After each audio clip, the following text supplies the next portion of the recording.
Doctor సమరం multi channel network ప్రేక్షకులకు నమస్కారం.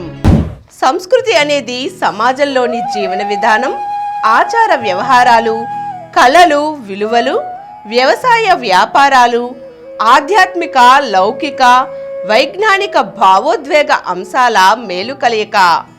ఇది నిరంతరాయంగా మారుతూ కాలానుగుణంగా అభివృద్ధి చెందుతూ ఉంటుంది. మనం ఎవ్వరం, ఎక్కడి నుండి వచ్చాం అనే ఆనవాళ్లను సంస్కృతి మనకు తెలుపగలుగుతుంది.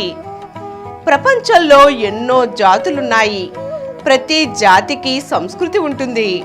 తొలి గురువైన తల్లి ద్వారా అందిపుచ్చుకున్న తమ జాతి సంస్కృతిని ప్రతి వారు గొప్పదిగా భావిస్తారు. ప్రతి ఒక్కరికి జన్మనిచ్చిన తల్లిదండ్రులు, జన్మించిన ప్రాంతం, కుటుంబం, పుట్టి పెరిగిన వాతావరణం సంస్కృతి సాంప్రదాయాలను అలవరుస్తుంది. ప్రజలు సమైక్యతతో చక్కగా ఆదర్శవంతంగా జీవించడానికి సంస్కృతి మూలమవుతుంది.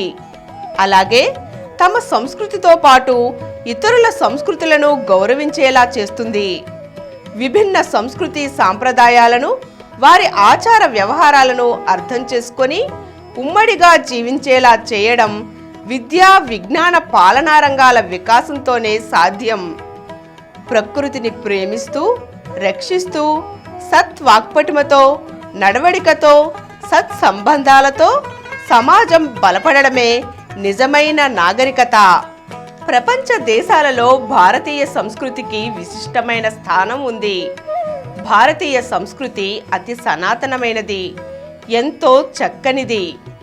దాదాపు 1000 సంవత్సరాల క్రితం నుండే భారతీయ సంస్కృతి ఫరిడవిల్లినట్లు చరిత్రలో చెప్పబడింది. మన దేశంలోని సింధు నాగరికత మెసపటోమియా, ఈజిప్ట్ నాగరికతలతో సమకాలీనమైనది. సింధు నది పరివాహక ప్రాంతంలోని సాంకేతికంగా ఎంతో అభివృద్ధి చెందిన పట్టణపు నాగరికతే సింధు నాగరికత. దీనినే హరప్పా నాగరికత అని కూడా అంటారు. క్రీస్తు పూర్వం 1750 వరకు ఇది ఉన్నత దశలోనే ఉంది. ఇది 12,99,600 చదరపు కిలోమీటర్ల పరిధిలో విస్తరించి ఉంది. కాల్చిన ఇటుకలతో గోడలు, ఇళ్ళు, భూగర్భ డ్రైనేజీ వంటి అధునాతన నిర్మాణ విధానాలను ఇక్కడ పాటించినట్లుగా ఆనవాళ్లు ఉన్నాయి.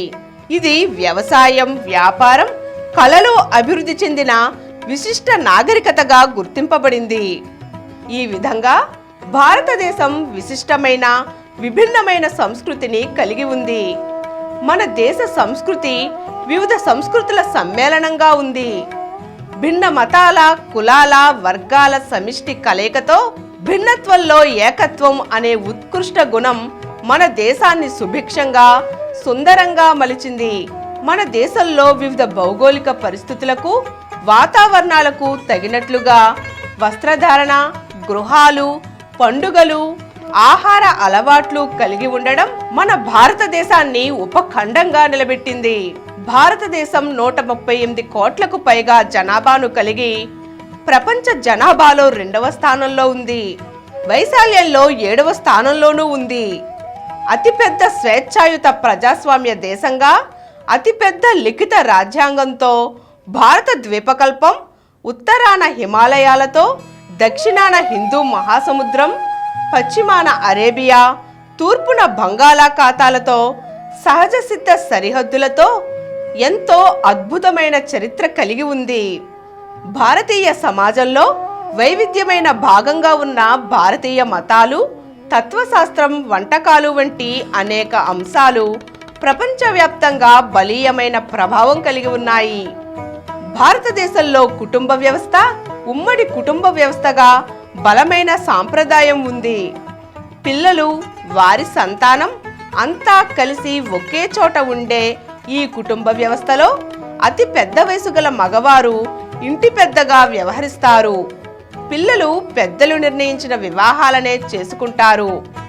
వధూవరుల అంగీకారంతో జరిగి ఒక పద్ధతికి కట్టుబడి ఉండడం, పెద్దలు, కుటుంబ సభ్యులు, బంధుగణంచే నిర్ణయింపబడిన ఈ నిశ్చయ వివాహాలు భారతీయ సమాజంలో ఎక్కువ కాలం మనగలుగుతున్నాయి. భారతీయ సంస్కృతికి అద్దం పట్టే భారతీయ దుస్తులు ప్రపంచాన్ని ఎంతగానో ఆకట్టుకున్నాయి. ఆదర్శంగా నిలిచాయి. పురుషుల పంచెకట్టు, స్త్రీల చీరకట్టు ఎంతో ఆకర్షణీయంగా, ప్రత్యేకంగా, కళాత్మకంగా గుర్తింపబడ్డాయి. ముఖ్యంగా భారతదేశంలోని స్త్రీలు ధరించే వర్ణరంజితమైన విభిన్న తరహాల చీరలు హుందాతనానికి, ఆత్మవిశ్వాసానికి ప్రతీకలుగా నిలిచాయి. ప్రపంచ దేశాల మహిళలు ఎంతో ఇష్టంగా ధరించేలా చేశాయి. భారతదేశంలోని ప్రతి ప్రాంతం విశిష్టమైన హస్తకళలతో అలరారుతూ కళలకు కానాచిగా పేర్గాంచింది. సంగీతం, నాట్యం, చిత్రకళలు ఎన్నో సంవత్సరాల నుండి తమ విశిష్టతను చాటుతూ వచ్చాయి. వాస్తుశిల్ప సౌందర్యాలైన తాజ్మహల్, అజంతా, ఎల్లోరా గుహలు, ఎన్నో రకాలైన గుళ్ళు, గోపురాలు, విశిష్టమైన కట్టడాలతో, సుందరమైన గ్రామాలు, నగరాలతో విలక్షణమైన నాగరికతకు నిరుపమానమైన ఉదాహరణగా మన దేశ సంస్కృతి విలసిల్లుతుంది. భారతదేశం ఎన్నో మతాలకు పుట్టినిల్లు. ప్రధాన మతాలైన హైందవం, బౌద్ధం, జైనం, సిక్కు మతాలు ఇక్కడే పుట్టాయి. జనాభాలో అత్యధికులు హిందువులైనప్పటికీ మన దేశం అతిపెద్ద ముస్లిం జనాభాను కూడా కలిగి ఉంది. సర్వమత సమానత్వంతో లౌకికవాద రాజ్యంగా ప్రపంచానికి ఆదర్శంగా నిలిచింది. భారతదేశంలోని వివిధ పండితులు, యోగులు అందించిన తత్వశాస్త్ర విధానాలు ప్రపంచాన్ని అబ్బురపరిచాయి. బౌద్ధంలోని శాంతి, అహింసా విధానాలు, చార్వాకుని నాస్తికత్వం కూడా ఎంతగానో దేశంలో ఆమోదం పొందాయి, ఎంతగానో ప్రజలను ఆకర్షించాయి. భారత రాజ్యాంగం 15 భాషలను గుర్తించింది. అయితే దేశంలోని ప్రజలు 1000కి పైగా మాండలికాలు మాట్లాడుతున్నారు. ఈ భాషలకు గల లిపులు ప్రపంచంలోని ఆత్మీయత, కలుపుగోలుతనం లక్షణాలను తమ భాష ద్వారా ప్రకటించేలా అద్భుతంగా మలచబడ్డాయి. మన భారతదేశంలో వంటకాల్లో ఉపయోగించే భారీ సుగంధ ద్రవ్యాలు, మూలికలు, మసాలా దినుసులు వాటి ఔషధ ప్రయోజనాల కోసం, మంచి రుచి, వాసనల కోసం ప్రసిద్ధి చెందాయి. అలాగే మన సంస్కృతిలో స్త్రీకి సమాన స్థానం కల్పించబడింది. మాతృదేవోభవ అంటూ తల్లికి తొలి స్థానం ఇచ్చింది. భారతీయ సమాజం కుటుంబాన్ని, తద్వారా సమాజాన్ని సంస్కరించే గురుతర బాధ్యత మహిళలకే ఇచ్చింది. పిల్లలకు తొలి గురువుగా, ఇంటికి దీపంగా ఇల్లాలు కుటుంబ బాధ్యతలను నెరవేరుస్తుంది. భారతీయ సమాజంలో స్త్రీ పురుషులిద్దరూ సమానులే. నాగరికులమని చెప్పుకునే పాశ్చాత్యులు స్త్రీకి సమాన హక్కులు, ఓటు హక్కులు ఇవ్వలేకపోయారు. కానీ స్వాతంత్రం సాధించిన వెంటనే స్త్రీ పురుషులిద్దరికీ సమాన ఓటు హక్కును మన దేశంలో ఇవ్వడం జరిగింది. భిన్నత్వంలో ఏకత్వం.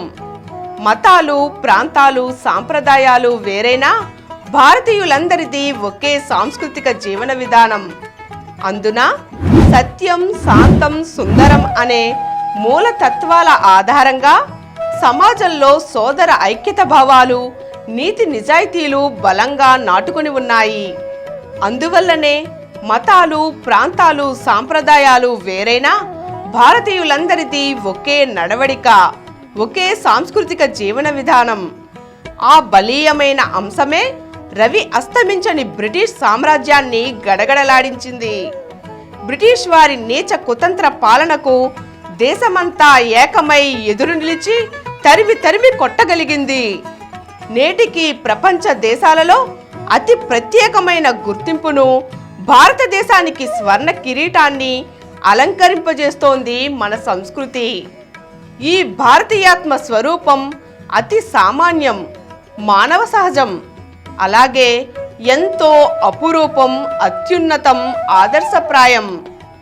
మన దేశంలో కొన్ని సంవత్సరాలుగా కొంత ఆధునికత చోటు చేసుకుంటున్నప్పటికీ భారతదేశ ప్రజలు వారి గొప్ప వారసత్వ మూలాలను, సంస్కృతిని అనుసరిస్తూ భావితరాలకు తీరైన ఆదర్శాలను అందిస్తున్నారు.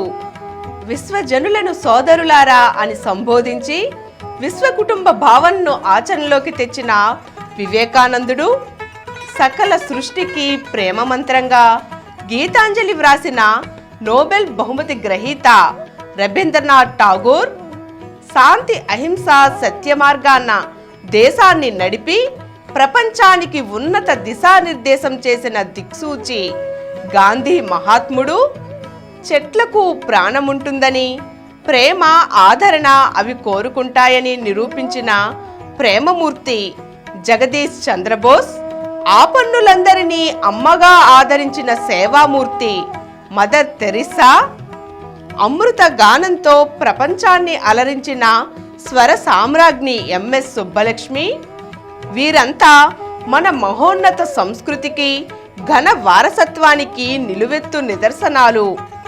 మేధస్సు, సామర్థ్యం, వినయ విధేయతల కలగలిపే భారతీయ వారసత్వం. సామ్యవాద, లౌకిక, గణతంత్ర, ప్రజాస్వామ్యాల మేలు కూర్పే భారతీయ పౌరసత్వం. ఎన్నో ఉన్నత భావాలకు, ఉత్కృష్టమైన విధానాలకు నిలయం మన దేశం. అపురూపమైన సహనం, క్షమా గుణాలతో భిన్నత్వంలో ఏకత్వాన్ని చాటిన దేశం మన భారతదేశం. సంస్కృతుల సాగుబడి మనదే, మర్యాద మన్ననల మాగాణి మనదే, తొలి పలుకుల తీరైన వరవడి మనదే. ప్రపంచానికి కట్టు బొట్టు తీరు తెన్ను నేర్పిన నాగరికత మనదే. సహృదయం, సోదరభావం, ఆదరణలను చూపిన సంస్కృతి మనదే. విశ్వజనులను వసుదైక కుటుంబంగా అక్కున చేర్చుకున్న ఘనత మనదే. అమలిన విద్యా, విజ్ఞాన, శిల్పకళా వైభవాలు మనవే. శిల్పకళా చాతుర్యాలు, వర్ణరంజిత హస్తకళలు, శోభలు మనవే. ఆది స్వరాల మోహన భారతి మనదే. 64 కళల నటనల నాట్యహారతి మనదే. మెండైన నిండైన భారతీయత, సాటిలేని మేటి అయిన సంస్కృతి మనవే. సస్యశ్యామల సుజల సుఫల సుభిక్ష రత్నగర్భ మనదే. శాంతి అహింసా విధానాల స్వరాజ్యమందిన జాతి మనదే. నిండు హృదయాల పాలవెల్లువ మనదే. నిండు జాబిలుల పండు వెన్నెల మనదే. భరతమాత ఒడిలో విశాల భావాల సంస్కృతి నాగరికతల ఓనమాలు దిద్దుకున్న పండితులం మనమే. ప్రపంచాన అగ్ర సంస్థల అధిపతులం మనమే. అగ్రరాజ్యాలు సాధించే విజయాల అసలు కారకం, అగ్ర తాంబూలం మనదే. అద్భుతమైన దేశం, అందాల హరివిలుల దేశం భారతదేశం మనదే. కుల, మత, వర్గ భేదాలకు అతీతంగా రక్షించే రాజ్యాంగం మనదే. రాగద్వేషాలను మాపేలా అలరించే కళారంగం మనదే. స్వరాజ్యాన్ని సురాజ్యం చేసే ప్రజాస్వామ్య వ్యవస్థ మనదే. సమాజాన్ని సుసంపన్నం చేసే కుటుంబ వ్యవస్థ మనదే. అమ్మ వంటి అవనిని ఆధారంగా, నాన్న వంటి నింగిని జీవధారగా పొందిన భరతమాత పుత్రులం. మిలే సుర్ మేరా తుమ్హారా అంటూ గొంతు కలుపుదాం. సారే జహాసే అచ్చా అంటూ దేశఖ్యాతిని ఎలుగెత్తి చాటుదాం.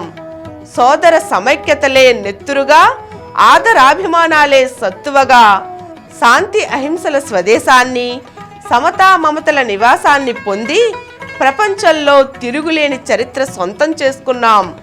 మరెన్నో మరువలేని, మరుపురాని విజయాలను అందుకుందాం. ఈ ఆజాదీ కా అమృత్ మహోత్సవ్ కార్యక్రమంలో అందరం పాలు పంచుకుందాం.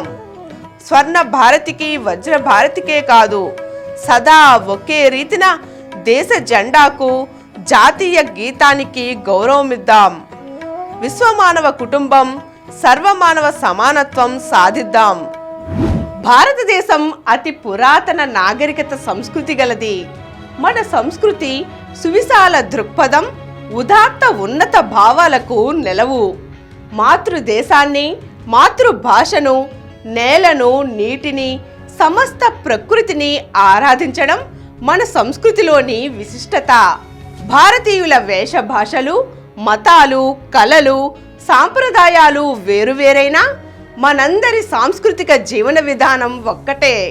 ఎదుటి వారికి నమస్కరించి వారి కుశల ప్రశ్నలను అడిగి తెలుసుకోవడం, అందరి కోసం ఒక్కరిగా, ఒక్కరి కోసం అందరుగా, సాటివారి కష్టంలో ఉన్నప్పుడు సాయపడడం మన సంస్కారానికి నిదర్శనాలు. ఇంతటి అచ్చమైన, అందమైన మన సంస్కృతిని కాపాడుకుందాం. స్వచ్ఛమైన, నిర్మలమైన మానవతా విలువలను చాటి చెబుదాం. భారతీయులుగా ఘనమైన వారసత్వాన్ని పొందినందుకు గర్విద్దాం. మతాలు సాంప్రదాయాల ముసుగులో జరిగే దాష్టీకాలను నిరసిద్దాం, ఖండిద్దాం. మానవత్వ గగనాన విశ్వశాంతి విహంగాల్లా విలాసంగా విహరిద్దాం. జై హింద్.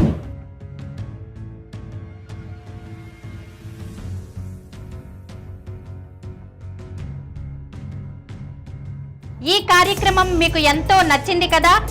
ఇటువంటి మరిన్ని వీడియోల కోసం 18 కోట్లకు పైన వ్యూస్ సాధించిన డాక్టర్ సమరం మల్టీ ఛానల్ నెట్వర్క్ సమర్పించు గోరా ప్రగతి ఛానల్ కు సబ్స్క్రైబ్ చేయండి. అలాగే ప్రక్కనున్న గంట సింబల్ ని ప్రెస్ చేయడం మర్చిపోకండి.